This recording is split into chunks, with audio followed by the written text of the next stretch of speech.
অভিনয়ের পাশাপাশি look style নিয়ে বরাবরই আলোচনায় থাকেন ওপার বাংলার জনপ্রিয় অভিনেত্রী মিমি চক্রবর্তী। এবারও তার ব্যক্তিগত ঘটনা এক গ্ল্যামার্স লুকে সোশ্যাল মিডিয়ায় ইতিমধ্যে তোলপাড় ফেলে দিয়েছেন এই নায়িকা। শনিবার সন্ধ্যায় নিজের ফেসবুক পেজে একগুচ্ছ ছবি শেয়ার করেন মিমি। সেখানে দেখা যায় উজ্জ্বল রেড সিল্ক শাড়ি পরেছেন, সঙ্গে গলায় ও হাতে সোনার গয়না, খোলা চুল, হালকা মেকআপ আর আত্মবিশ্বাসী ভঙ্গিমা একের পর এক পোজে ধরা দিয়েছেন অভিনেত্রী। ছবিগুলোতে যেন ঐতিহ্য আর অভিজাত্য একসঙ্গেই ফুটে উঠল।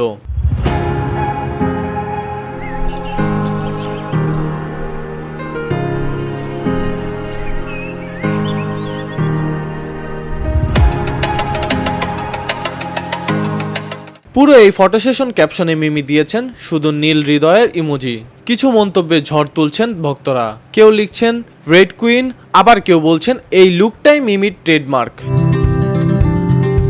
উল্লেখ্য, সম্প্রতি মুক্তি পেয়েছে মিমির অভিনীত সিনেমা রক্তিবীজ 2।